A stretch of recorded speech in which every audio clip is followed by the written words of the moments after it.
I think this is a very important sign that President Putin is being warmly welcomed here. As you saw that Prime Minister Modi went to receive him at the airport, and then several meetings are taking place. He is spending a lot of time in New Delhi. So business meeting is planned, military cooperation is planned, and also on the issue of space, nuclear technology, scientific meetings. So several meetings are planned. So a very important meeting from bilateral aspect because there are a lot of deals which are going to take place, and also from multilateral perspective, also from signaling the West that these two countries will not come under any kind of pressure from the West. So I think this visit is extremely important from both India and Russia perspective.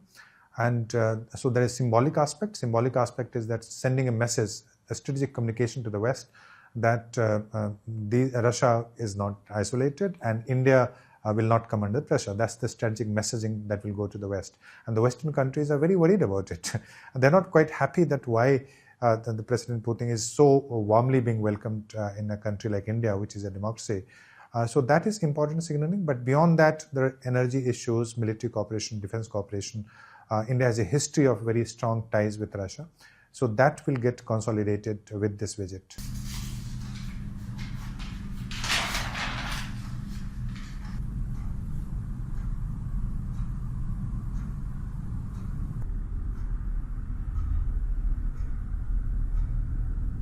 The defense cooperation is one of the key pillars of relationship between India and Russia, and there's a history to it. As you know, from Soviet Union, most of the aircrafts that we have, most of the tanks that we have, even the submarines that we have, missiles, etc.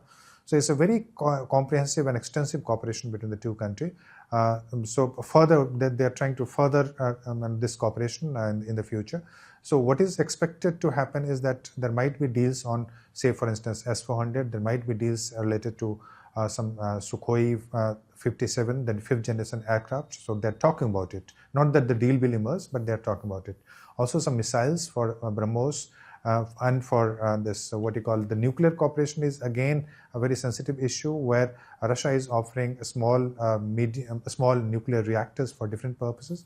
So these are the major issues of cooperation between the two countries. But as you know that India has a history of depending on Soviet Union first and then Russia for military cooperation. So even when the military cooperation has diversified, India is importing from United States, France, Israel, etc. But even today, I can tell you that India is largely dependent on Russian weaponry, despite the attempts of diversification in the last few years. Russian?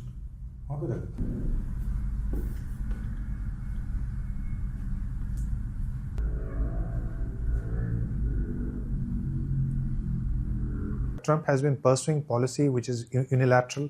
He has been, he has sanctioned, he has put tariff on all the countries in the world.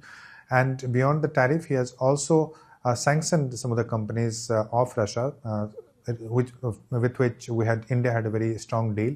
I'm talking about the Lukoil and Rosneft, where we used to import energy from these two major companies. But because of sanction now and because of tariff, I think this will push India closer to Russia. Because India, and many of the people and even the policymakers think that United States is not a very reliable partner when it comes to defense cooperation or strategic cooperation.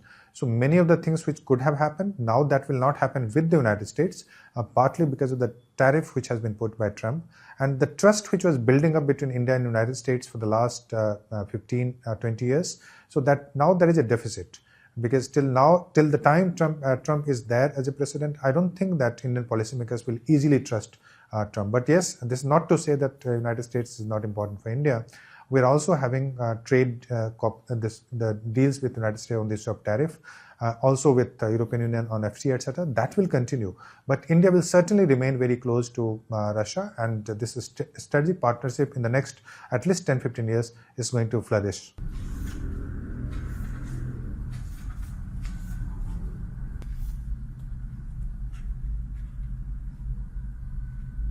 I think that's a good sign that India pursues a policy of what it calls multi-alignment, where India will have cooperation with important countries that matter to India. So we have good ties with the United States, with the European Union, but also with China. And if you see the countries of the global south, so now they are not coming directly under pressure, be it Brazil, be it India, be it South Africa, and of course China, Russia, etc. Many of these countries, except Russia, is not exactly the global south, but yes, Russia cooperates very closely with countries of the global south. So countries of the global south, most of them, they didn't join the sanctions of the Western countries. They never spoke against Russia even during the war. So it shows that the global south countries are asserting themselves in global geopolitics, partly because of the rising global influence. India has become geopolitically very important, economically very important. So is Brazil and South Africa and the African continent. So because of that, they have started pursuing a very independent policy, and they do not necessarily come under pressure of the West. It's not that the West doesn't want to pressurize these states. They do. The West does it all the time, but on the issue of trade, on the issue of climate change, on the issue of international reforms, and on the issue of what they call multipolarity, I think there is a sense of convergence of interest to the countries of the global south. I was there in Russia.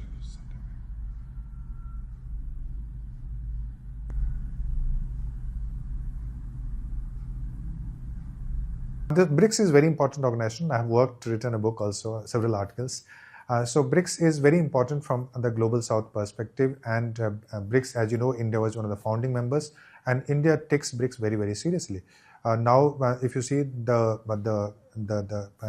terms of purchasing power parity, BRICS has become as big economically as the countries of the what you call G7 countries, the developed countries grouping.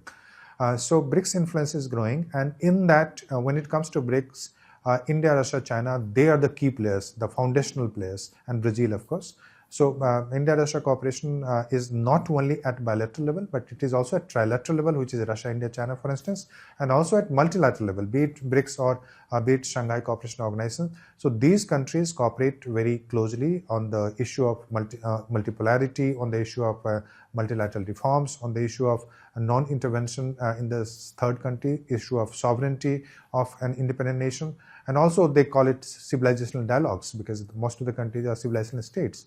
So on these issues, they cooperate very closely, and India-Russia matter a lot even within the BRICS. Was a channel which would also project the Western countries should have no right to interfere in the internal domestic affairs of the two countries. They're used to it. That's the challenge historically.